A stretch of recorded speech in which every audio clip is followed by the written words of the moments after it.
now it's almost like it's second nature. I mean, one of the things that students are learning, they're learning how to navigate a lot of the world of this new technology that was there, but never we were forced into using it as often and making it as effective as possible. Welcome, Cal Poly Music students, faculty, staff, and anyone listening to this podcast. My name is Henry Lee. I am a senior majoring in music industry studies, and I'll be your host for the CPP Music Couches, a podcast where we talk about members of the Cal Poly community as if we were on campus, sitting on the couches in the music building. The following interview was recorded live on November 24th, 2020. Today, our guest will be Kevin Lyman. Kevin is a alumni at Cal Poly Pomona. Would you like to introduce yourself to us? Sure, I'm Kevin Lyman. I went to Cal Poly Pomona. I graduated in 1984, and I was a Recreational Administration major and went on to work from about 40 years in the music business, and currently now a full-time professor at USC, teaching 5 classes this last semester, as well as still the CEO of the Kevin Lyman Group. And the Kevin Lyman Group is responsible for Vans Warped Tour, the 320 Festival. Yeah, we produced many music festivals through the years. I was the founder of the Vans Warped Tour, as well as the Rockstar Mayhem Festival, the Rockstar Taste of Chaos Tour. I worked with a company called Golden Voice, which was with a fellow Cal Poly alumni named Paul Tollett, who was actually also the founder of Coachella, as well as Golden Voice. Worked with Ron Coleman, who was also an alumni at Cal Poly, and he was worked at SST Records. Skip Page. There was a whole bunch of people in around that time that ended up going on to work in the music business. It was very strange that we were all going to a real agriculture and engineering school and gravitated towards the concert committee on campus. And we used to put on the noontime concerts on campus. I'm a music major at an engineering and agriculture school, so I feel that too. Yeah. Your major was Recreation Administration. Was that part of the college? No, the degree is no longer offered. It was held. It was just part of it was a program, and pretty much it allowed you to be a lifeguard at the pool. That was pretty much what we did. It was teaching us. We worked at summer camps. We were going to be whitewater rafting guide operators. I was also on the ski club. The ski club was a very powerful club at USC. There wasn't really I don't know if there is now, but there was really no fraternity, sorority system really at the school that much. But the ski club had, 400 or 500 members at that point. And one of the reasons we started gravitating to music was we needed to raise money for our trips as well as for the underfunded ski team. Ski team was a club sport at Cal Poly, and we started booking shows and doing shows in backyards of houses to raise money for the ski team. This is campus involvement right here. Yeah, I mean, a lot of people said, college, and there's sometimes question whether the college is worth the money. For me, it was as much a socialization as it was education.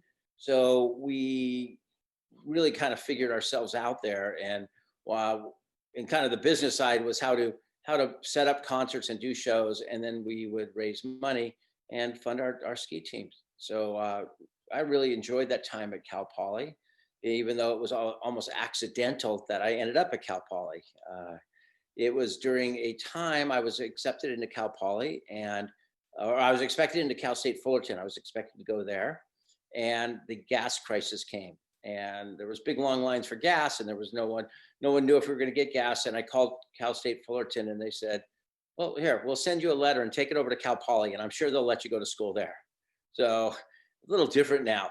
I know how hard it is to actually get into college and everything, but back then it was literally, they sent me a note. And since Cal Poly was somewhere where I could ride a bicycle from where I lived, I grew up in Claremont, that if I had to ride a bicycle to school, Cal Poly was the closest college. And so that's why I ended up at Cal Poly. That's interesting to hear. I didn't know you can get into school that way too. Yeah, so and then originally I wasn't sure. And then they asked what my major would be, and I wasn't sure.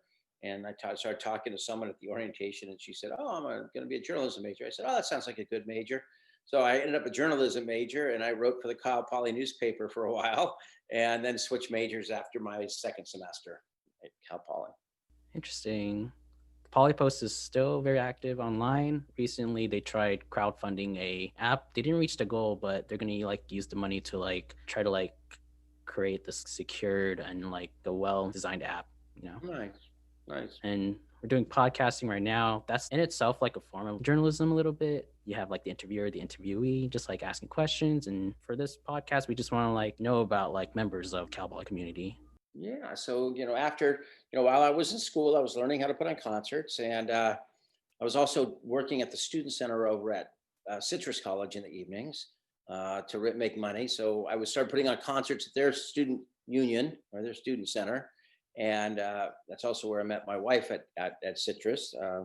And we, after school, I really didn't know what I was going to do, but I'd put on enough shows in college where I was invited to be a promoter rep. The promoter rep was the person who met the bands and the sound company and the staging company or whatever we were going to be doing, would meet them and coordinate everything. And I started doing shows in Los Angeles and reconnected with some of those former Cal Poly people who were working for Golden Voice.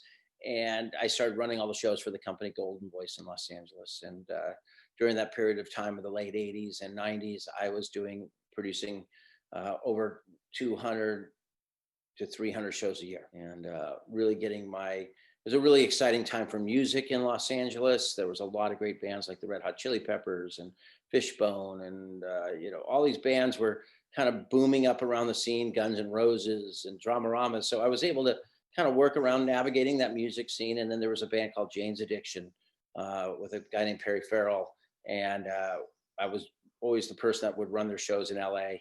And in 1991, I was invited to be the stage manager of Lollapalooza, which was actually a touring concert before it became a festival in Chicago. And I was on the first Lollapalooza in 1991. Immediately back from that, I was running shows in Los Angeles again. And around 1995, I decided that maybe I would go out and do something on my own. And that turned into the Warped Tour in 1995. And 25 years later, we kind of wrapped that up, and I'm blending that into now as a professor teaching entertainment business at USC. So in between, I was able to do a lot of different things. I was one of the partners of Side One Dummy Records. I've been a manager, kind of touched all facets of the music business at one point or another, or many of them. Nice.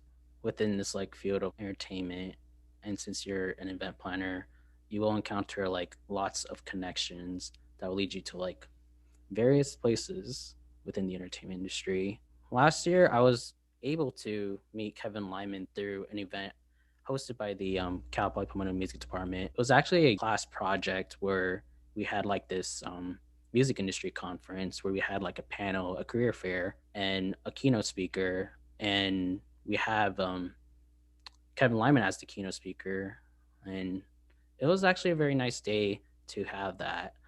That happened like just like a year ago because it happened last I think November. right prior to us now going into what we would say the lockdown before coronavirus. Really, I think trying to think when that was. Was it somewhere time in February or something last year? Oh, it was back in November of last year. November. Okay, so November and. God, the years go fast. It's already been a year since you've had that. It seems like yesterday. I remember eating too much pizza that day. But yeah, it was prior to, okay, so November. And then, we were talking about the upcoming summer and opportunities for people and working and different things in there. And now we went into this lockdown in late February, which was kind of affected so many of us. I mean, everyone's been affected by it in some way. But in my world, I was getting ready to produce the 320 Festival, which was a mental health festival co-produced with Talinda Bennington, Chester Bennington from Lincoln Park's wife. And we were going to be putting on a mental health festival with some of my students at LA Live as a live event. And March 9th, we had our kickoff event on campus. It was super great. And But then by March 11th, we were shutting everything down. So this event that we planned was going to have over 60 artists, including people like Chris Martin from Coldplay and Lindsey Sterling. We had a really great lineup, and we were going to be doing a benefit show that night, and we were going to have panelists all day long. And it was going to be super, super to touch on this topic of mental health in many facets of our society. And all of a sudden, we were like everything, from Coachella to concerts to anything you were doing on campus was canceled at that point, and we needed to pivot online. And we were able. Well, we didn't know if we could pivot online at that point. Now we're all getting used to working online. I mean, we can do podcasts online, we can teach classes online. But at that point, a lot of the technology we were using was pretty new. And we were able to kind of put it together in a matter of 5 weeks. We were able to pivot the whole event online. We did 21 hours of programming. We had live panels, we had concert performances. And it was interesting because we ended up with 126,000 people checked in on it. There's been some big events since, but to that point, it was possibly one of the bigger events that had ever been pivoted to an online event.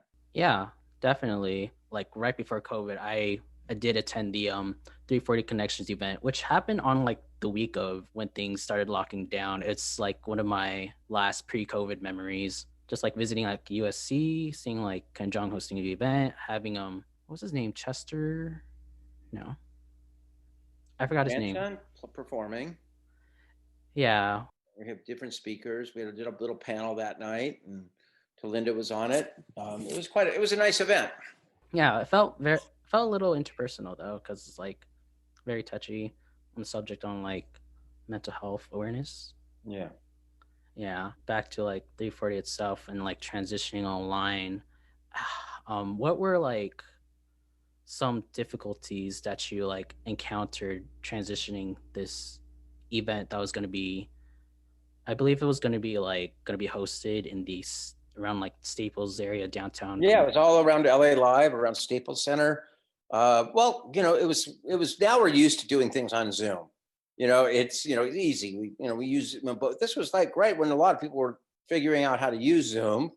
And two, we had bring people in from all over the country, had to go into a holding room, and just kind of the coordination. It was like producing a concert or festival, but kind of having to do it all online. So we were, pivoting our skill set from what we've been doing for so many years to an online environment. Also coordinating all the artist performances and everything, and having them synced up to be performed as part of the event was a technical challenge, but now it's almost like it's second nature. I mean, one of the things that students are learning, they're learning how to navigate a lot of the world of this new technology that was there, but never we were forced into using it as often and making it as effective as possible. Yeah, I noticed that like the production, I think it was like a solid production. It like pulled off very well. I definitely put it on like my TV just like watch or like listen, because it was still like during May, so this was like May 9th. Towards like the ending of school semester that spring, and it was just nice to like have on, because it was just like talking about like all these like mental health subjects, and also musical performances by the guests that were supposed to perform live. I guess each of them like had to like produce like their own presentation of it. Yeah, they had and then deliver their performances, which was pretty interesting. But it was great, and we're hoping everyone's adapted, and now we're I think most people are watching and streaming music and watching events. And I think they'll be here to stay. But as we pivot back to live events, once we get this vaccine sorted out and some of the therapeutics and testing, we will pivot back to live events. But I think we will still be digesting certain things online more often than we used to, because the ease of use now is with us. Yes, we're closely getting there to the vaccine. It's like after that, we can like start seeing like live shows start like slowly transition back. Yeah, I mean, wouldn't that be nice? Won't that be nice, Henry, to be able to go back to some live events? I think people will really appreciate them when it's possible to go back and do that, right, to experience them. As a concert goer, I am dying to see live music. Right. I've like seen like some few like street performances, socially distanced, or usually just like one performer. Yeah. You know, but right now, as we're talking here a few days before Thanksgiving, we still have a lot of work to do, and it's as people are getting antsy. People have fatigue. People want to have human interaction and contact as much as sometimes we would like to be say, oh, I'm fine being alone, or I'm good being alone. We generally, most of us want to actually be around people at some point each day. That's one of the biggest things I miss about live music, just with the interaction with like people around you, meeting other fans, and meeting like the musicians and artists as well. Exactly. Yeah. You are the co-creator of the 320 event. I was wondering, how did you meet with like Linda Bennington? Did she come to you? Or did you Yeah. come to Linda her? tracked me down through a mutual acquaintance and said she really was hoping to maybe put on a mental health tour, and that she wanted to talk to me about it. But and I was more than happy to step up, but I said I wasn't in the market to put on a tour this year. I was going to be taking this past summer to spend with my wife and travel around and enjoy a summer, because for 28 years I've been out on the road, and this was going to be our first year to be able to be home. So, are there like any plans to continue this 320 festival? I don't know if we're going to be continue. I will continue my work within the mental health field. I just got done working on many of the election initiatives that were out. Like I voted, and I've been talking to different people, but right now it's more. I've been focusing on my classes and students, and doing what I can to help make their this time when they can't be meeting in person as good as possible for them. So kind of focusing within. I think the next time I would do something like 320, I would want to try to make it a live event. I see. Yes, I would like to see this live, only because like you will have like probably the access to like the resources or like the Yeah. people could be easier. I know you can just like contact them through like email or phone, but it probably like be like a more like an interpersonal experience if it's like in person. Right. Yeah, it would be nice to do that. Yeah. So you also do like nonprofit and philanthropic work. Yeah. To be like a philanthropist, how would you like become a philanthropist? Well, I think you become one by just embedding it into your DNA early on in business. Even when you're not making any money, you try to do something good each day. I think we were always trying to do something around. I grew up in Claremont. There was always something going on to help someone or something. And we just embed that in. So, in the morning you get start each day. And, right now I've been putting on a lot, trying to figure out and navigate the business world in general, but also, getting ready to put on my charity golf tournament. And that'll be coming up in January. We'll be putting on our charity golf tournament that we do every year. And we found a situation that we can do it in a COVID safer environment. And, every day we just try to do a little something to make the world better. You can't fix all the problems out there, but you can start, make your environment a little better, adding canned food drives to your concerts. We would always do that, collect canned food out in front of the venue and leave it at the local food bank. We did blood drives for a long time to help fill the blood banks of um, our communities we went into. You give nonprofits a space at your concerts or your events so they can come out and promote, and that helped build organizations like To Write Love on Our Arms, and Voice for the Innocent, and Heart Support, and Hope for the Day, a platform to be able to get out and broaden their reach. It's easy. It's little things. I've made a nice living, but I don't have endless amounts of money. So you just use all the resources you have to try to do things a little better. Advocacy is coming like a little bit hard to do online because we're all separated and Yeah. stuff. But there have been like multiple efforts of like people trying to like bring like resources or like try to spread like awareness of, like resources online. I'm a part of student government on my campus, and we do have like a basic needs team that has successfully brought a mobile food pantry that could be open during this time, because we usually Right. have the food pantry on campus open like every day in this like small little room in like the BSC, the Bronco Student Center. Yeah. I mean, we do have to look within and take care of our community right now, you know? Yeah, it's just like basically little things that you need to do to like do things successfully when it comes to advocacy. Since you are like the founder of your own company, Kevin Lyman Group, how would like one be able to like find out about your events and that stuff? No, we have our website, the Kevin Lyman Group website. People can reach out to me on email at Kevin at Forfini. Follow me on Instagram. It's always easy, Kevin Lyman, just to Instagram, Twitter, all the normal ways people can find out what we're doing. I'm also available on LinkedIn. LinkedIn. I don't use it that much, but I believe we are I'm, connected. I'm using it more now than I used to ever did. I'm starting to use it now. It looks like it's like starting to become a Facebook. A little bit too much, yeah. Everyone can't stay out of their political views right now. it, it is what it is, but we make it work. But you know, uh, I just try to keep that part of it just business. But you do notice that everyone's opinions are spilling into everything right now. Still, LinkedIn, it could be a useful tool just to like kind of put yourself out there. Hmm. For anyone getting into the music business, definitely create your own little profile. Yeah, yeah. So we're all out there kind of doing what we can do, and it's just trying to stay connected and put yourself out there during this time.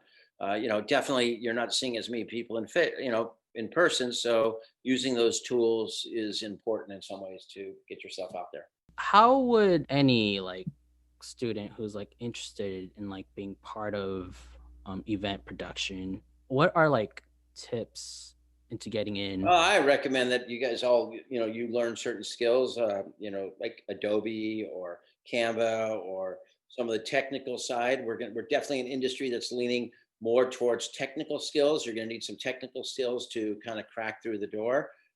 Or you can, the old way, you used to show up the back gate and try to get someone to give you a job for a day, doing whatever it takes. But, we will see a transition at post COVID, where we're going to be people are going to be hiring for people with a little bit more technical skills. So if you're like planning an event, how would you like become like an event planner? Oh, well, I always say the best way to do it is to get training through someone else. And that training could be sometimes as simple as working for a wedding planner. Because if you think about it, a wedding is very similar to a rock show. So you could go out there and find events, find people, work in your community. If you're religious or have a religious affiliation, your church is constantly putting on events. All those skills start becoming interchangeable, and then you start looking on how to open the door to work on a specific event that you hope to work on. And if you were organizing like an event, what would be like your tips for like success in these events? Oh my gosh, really it comes down to how to getting people to the events, and sometimes that's hard. You have to be able to get out and market your events, and understanding how to do social media buys and social media profiling buys, and going in there. That's such a great skill right now, because it used to be all we seemed to have to do is put up some flyers or posters and people would come out to an event. They would figure it out. Now it's hard to reach these same people in so many ways. You've got to navigate so many different ways to reach people now, And this is for both online and in person. and online and in person. Yes. Yeah. Yes. You definitely need to like get the people, but not only get the people, make sure that like you like check up on them, make sure they know what they're doing, and like so that they can like pull off the event successfully as possible. Exactly. Exactly. Yeah. Yes.